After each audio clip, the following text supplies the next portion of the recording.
Toni Brinker. I'm the founder of One Community USA, and I am here today in Delightful Desserts trying out some homemade soup and a whole lot of desserts.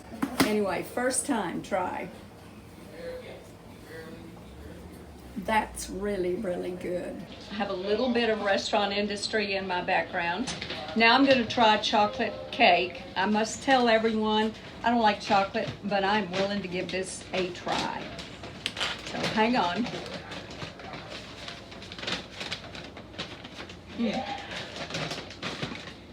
That's good.